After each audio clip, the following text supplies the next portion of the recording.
Hello everyone. इसके last part में हमने बात की थी प्रोडक्ट मिक्स के बारे में कि प्रोडक्ट मिक्स क्या होता है, इसमें क्या क्या बातों को ध्यान में रखा जाता है। प्रोडक्ट हमारे क्या होते हैं। प्रोडक्ट दो प्रकार के होते हैं, consumer products and industrial products, और उनमें भी हमारे कौन कौन से टाइप्स होते हैं। प्रोडक्ट मिक्स क्या होता है, जहाँ पर हम प्रोडक्ट की सारी अब हम बात करेंगे प्राइस मिक्स के बारे में कि प्राइस मिक्स क्या है। प्राइस मिक्स का मतलब क्या होता है। देखो, सबसे पहले समझो कि प्राइस का मतलब क्या होता है।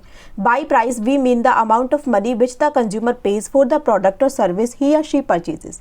प्रोडक्ट का मतलब क्या था, जो चीज़ हम ऑफर कर रहे हैं खरीदने जाने के लिए। मतलब हमने एक प्रोडक्ट बनाया जिसकी एक वैल्यू है और उस वैल्यू को हम परचेज कराने के लिए, उस वैल्यू को हम सेल करने के लिए लोगों को बोल रहे हैं। तो वो हो गया, हमने जो चीज़ ऑफर की, दैट इज़ हमारा प्रोडक्ट। अब उस प्रोडक्ट की हमने अमाउंट क्या रखा कि आप इस प्रोडक्ट को कितने अमाउंट में हमसे खरीदोगे। So that amount is called price. Money paid for buying a laptop, fair for the transport service. Product में हमने पढ़ा था कि ये कोई गुड्स हो सकती है, ये कोई सर्विसेज हो सकती है, ये कोई आइडिया हो सकता है, ये कोई इन्फॉर्मेशन हो सकती है। सो जो हम मनी पे कर रहे हैं इस प्रोडक्ट या सर्विस को एक्वायर करने के लिए, उसको बोला जाता है प्राइस। जैसे कि हमने ट्रांसपोर्ट की सर्विस ली, हमें एक जगह से दूसरी जगह पर जाना है। सो सपोज करो मुझे हरियाणा से दिल्ली जाना है, तो उसके लिए मैंने एज ए वहाँ तक जाने के लिए मैंने एक सर्विस ली है। उस सर्विस की मेरे लिए एक वैल्यू थी, तो वहाँ पर जो मैंने उसको अमाउंट पे किया है, this is called price. So price mix क्या होता है, it refers to the decisions of a company makes regarding the price of its product और सर्विस। तो इस बात का पता कैसे चलेगा कि मुझे अपने प्रोडक्ट की या सर्विस को कितना प्राइस करना है। तो इसके लिए हमने जितने भी डिसीजंस लिए जाते हैं, keeping in mind cost of production, हम देखेंगे कि उस वस्तु को बनाने में हमारी कॉस्ट ऑफ प्रोडक्शन कितनी आई है, उसकी डिमांड क्या है, कॉम्पिटिशन क्या है, कस्टमर की पेइंग एबिलिटी क्या है, गवर्नमेंट रेगुलेशंस क्या है। तो उन सारी फैक्टर्स को दिमाग में रखते हुए हम जो उसका एक अमाउंट सेट करने वाले हैं, that is called price mix. It is the single most important factor affecting the level of profits of a company. यह एक सिंगल ऐसा इंपॉर्टेंट फैक्टर है जो कि डिसाइड करेगा कि हमारी कंपनी के प्रॉफिट्स क्या रहने वाले हैं। ठीक है, अब फैक्टर्स कौन कौन से हैं जो कि अफेक्ट करेंगे प्राइस को डिटरमाइन करने के लिए। सबसे पहले है प्रोडक्ट कॉस्ट। जो भी हम प्रोडक्ट सेल कर रहे हैं उसकी कॉस्ट अफेक्ट करेगी हमारी प्राइसिंग को। The cost sets the minimum level और the floor price at which the product may be sold. भाई, जो भी हम कॉस्ट सेट करने वाले हैं वो एटलीस्ट हम एक मिनिमम लेवल लेकर के चलते हैं कि हमारा प्रोडक्ट की जो कॉस्ट है वो इतनी होगी। ठीक है, this includes the cost of producing, distributing and selling the product. यह जो हमारी कॉस्ट होगी, वस्तु को प्रोड्यूस करने में हमारी कितनी कॉस्ट आई, डिस्ट्रीब्यूट करने में एंड उसको बेचने में हमारी कितनी कॉस्ट आ रही है। No company can sell its product और सर्विसेज एट लीस्ट। सो कोई भी कंपनी अपने प्रोडक्ट या सर्विसेज को उसके कॉस्ट ऑफ प्रोडक्ट से कम दाम में नहीं बेचेगी। ऐसा नहीं है कि मैंने किसी वस्तु को बनाने में मेरी लागत आई 10 रुपये और मैं उसको 8 रुपये में बेचने लगूँ, मुझे इससे क्या प्रॉफिट होगा। इनफैक्ट मुझे लॉस ही हो रहा है। तो या तो मैं उसे 10 रुपये में ही सेल करूँगी अगर मुझे लग रहा है कि इसकी इतनी डिमांड नहीं है, मैंने इसको बना ही दिया या बस कैसे भी करके मुझे इसे बेचना है, या फिर मैं उसे हाई रेट पे ही सेल करूंगी ताकि मुझे प्रॉफिट हो। Before price fixation it is necessary to compile data relating to the cost of product and keep in mind. So उस वस्तु की कॉस्ट ऑफ प्रोडक्ट हमें निकालने के लिए ये ध्यान में रखना होगा कि उससे रिलेटेड डाटा हमारे पास क्या क्या है। हमारे पास 3 टाइप की कॉस्ट होती है। ठीक है, सबसे पहले आती है हमारे पास फिक्स्ड कॉस्ट, फिर आती है variable cost and then semi variable cost. At least the price should be able to recover the variable cost as the fixed cost is incurred whatever the production takes place or not। अब ये क्या होती है तीनों, पहले इनके बारे में पढ़ते हैं। फिक्स्ड कॉस्ट का मतलब होता है it refers to those cost which do not vary with the volume of production of sale such as rent of building, salary of permanent staff. देखो, एग्जाम्पल लेके चलते हैं कि हम कोई भी वस्तु प्रोड्यूस कर रहे हैं अपनी कंपनी में, हम उसको कितना भी प्रोड्यूस करें, हम चाहे उसकी 10 यूनिट्स बनाएं चाहे 1000 यूनिट्स बनाएं, उसकी जो कॉस्ट ऑफ प्रोडक्शन है, उसकी जो फिक्स्ड कॉस्ट है वो सेम ही रहेगी। मान के चलते हैं कि हम हमारी फैक्ट्री में चेयर्स बनाते हैं। ठीक है, हमारी फैक्ट्री का हम रेंट पे कर रहे हैं 10,000 रुपये। अब 10,000 रुपये हम फैक्ट्री का रेंट हमारा फिक्स है कि हमें इतना 10,000 रुपये तो हमें पे करना ही करना है।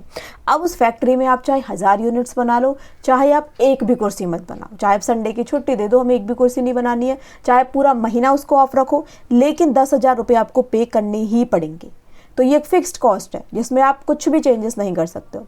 वेरिएबल कॉस्ट होती है जो कि डिपेंड करती है कि किसी भी वस्तु की कॉस्ट उसकी एक्टिविटी, लेवल ऑफ एक्टिविटी से रिलेट करती है। जैसे कि मटेरियल हमारा कितना यूज़ हुआ, लेबर कितनी यूज़ हुई, cost of raw material etcetera.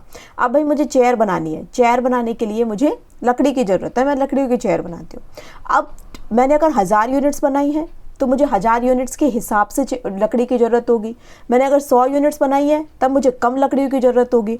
तो जैसे जैसे मेरा जो वॉल्यूम ऑफ प्रोडक्शन है वो बढ़ता जा रहा है तो मेरी वेरिएबल कॉस्ट बढ़ती जा रही है। लेकिन अगर मेरी जो वॉल्यूम ऑफ आउटपुट है वो घटता चला जाएगा तो मेरी वेरिएबल कॉस्ट कम होती हुई चली जाएगी। अब आती है semi variable cost which varies with the level of back activity but not in direct proportion to it, such as compensation of sales person may include fix salary plus commission on sales. तो इसमें हमारी दोनों cost included है।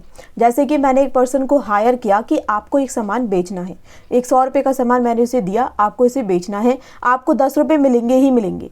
मतलब मैंने उसको एक product दिया, आपको पूरे दिन में आपको ये प्रोडक्ट बेचने के 10 रुपये मिलेंगे। अब आप इस प्रोडक्ट को बेचो या मत बेचो, आप जो भी एफर्ट्स डालने वाले हो आपको 10 रुपये तो आपको मिलेंगे ही मिलेंगे। ये हो गई फिक्स्ड कॉस्ट कि उसको 10 रुपये तो मुझे देने ही देने हैं। लेकिन अगर उसने वो प्रोडक्ट बेच दिया तो 100 रुपये का 10%, 10 रुपये उसे मैं फालतू दूंगी। अगर उस प्रोडक्ट को वो बेच देता है तो मेरी कॉस्ट आ गई 20 रुपये। अगर उस प्रोडक्ट को उसने नहीं बेचा तो मेरी कॉस्ट आ गई 10 रुपये। इसका मतलब इसमें मेरी फिक्स्ड कॉस्ट भी है एंड वेरिएबल कॉस्ट भी है, तो इसको बोला जाता है सेमी वेरिएबल कॉस्ट। ठीक है, तो if cost increases price generally increases. अगर हमारी कॉस्ट बढ़ती चली जा रही है तो प्राइस भी बढ़ता ही चला जाएगा। अब नेक्स्ट आती है the utility and demand. Utility and demand affect करती है कि हम प्राइस कितना रखने वाले हैं। यूटिलिटी का मतलब क्या होता है? It means the satisfaction usefulness a consumer gets from a product. Utility का मतलब है कि एक प्रोडक्ट से आपको कितनी सेटिस्फैक्शन या कितनी आपको उससे यूजफुलनेस मिलने वाली है। Higher the utility higher the price they are willing to pay. आपको उस प्रोडक्ट को खरीदने के बाद जितनी ज़्यादा यूटिलिटी मिलेगी उतनी ही ज़्यादा आप प्राइस को पे करने के लिए तैयार हो जाओगे। जैसे कि कोई लाइफ सेविंग मेडिसिन है, इसकी वेरी हाई यूटिलिटी है, क्योंकि अगर आपका हाई प्राइस भी हो जाता है तो भी आप इसको पे करने के लिए तैयार रहोगे, क्योंकि ये आपके लिए बहुत ज़्यादा ज़रूरी है। सेटिस्फैक्शन का मतलब है कि आप कोई एक विशेष ब्रांड की, अपनी फेवरेट ब्रांड की आप चाय पीते हो। ठीक है, अब 2 प्रकार की चाय मार्केट में है। एक आपका फेवरेट ब्रांड है जिसकी कॉस्ट है 10 रुपये, एक और ब्रांड है मार्केट में, उसकी कॉस्ट है 10 रुपये। अब जैसे ही आपकी फेवरेट ब्रांड के प्राइस बढ़कर 10 रुपये से 15 रुपये हो गए तो आप कह रहे हो कि मैं 15 रुपये भी पे करने के लिए तैयार हूँ, चाहिए मुझे यही वाली चाय। तो आपको 10 रुपये में इसका सब्स्टिट्यूट मिल रहा था लेकिन आपने वो नहीं लिया क्योंकि आपको सेटिस्फैक्शन मिल रही है अपने फेवरेट ब्रांड से। तो ऐसी चीज़ों की जो कॉस्ट होगी वो रखी जाती है ज़्यादा। अब डिमांड का क्या मतलब है? डिमांड वो क्वांटिटी होती है प्रोडक्ट की जो कि consumers are willing and able to pay at a given price. एक गिवन प्राइस पर मैंने एक प्राइस रख दिया एक प्रोडक्ट का और जो कंज्यूमर्स हैं उसको खरीदने के लिए तैयार हैं, that is called demand. Price is strongly linked to demand through the law of demand. अब लॉ ऑफ डिमांड क्या कहता है? अगर किसी भी वस्तु के प्राइस बढ़ जाएंगे तो उसकी डिमांड कम हो जाएगी। पहले मैं किसी चीज़ को 10 रुपये में बेच रही थी तो उसकी डिमांड आ रही थी 10 यूनिट्स की, अब मैं उसको 15 रुपये में बेचने लग गई तो अब उसकी डिमांड गिर कर रह गई सिर्फ 5 यूनिट्स। अगर लॉ ऑफ डिमांड कहता है अगर किसी चीज़ के प्राइस कम कर दो डिमांड उसकी बढ़ जाएगी, तो ये लॉ ऑफ डिमांड है। इसके बेसिस पर भी हम कॉस्ट को डिसाइड करने वाले हैं हमारी प्रोडक्ट की। So if a product gives high utility, demand is usually strong. Business can charge high prices. So अगर high utility है, demand भी usually strong होगी, so हम high prices को charge कर सकते हैं। प्रोडक्ट की अगर यूटिलिटी लो है तो उसके मैनी सब्सटीट्यूट है, डिमांड हमारी गिर जाएगी। अब इलास्टिसिटी ऑफ डिमांड क्या कहती है? इलास्टिक डिमांड का मतलब है small change in price big change in demand. आप प्राइस में थोड़ा सा चेंज करोगे डिमांड आपकी बहुत ज़्यादा बढ़ जाएगी, मतलब बहुत ज़्यादा उस पर चेंज आ जाएगा। जैसे कि सॉफ्ट ड्रिंक्स होती है, अगर पेप्सी के प्राइसेस बढ़े तो पीपल कोक की तरफ स्विच हो जाएंगे, वो कहेंगे कि हम पेप्सी को क्यों ही खरीदें, हमें इससे भी सेटिस्फैक्शन मिल रही है, हम इसको खरीद के काम अपना चला लेंगे। इन इलास्टिक डिमांड का क्या मतलब होता है? आप प्राइस में चेंज कर लो, डिमांड में कोई परिवर्तन नहीं आएगा। जैसे कि पेट्रोल है, पेट्रोल की उसके आपने प्राइस में चेंज किया, 2 रुपये आपने उसके बढ़ा दिए, लेकिन उसकी डिमांड उतनी ही रहेगी क्योंकि लोगों के लिए उसकी यूजफुलनेस बहुत ज़्यादा है।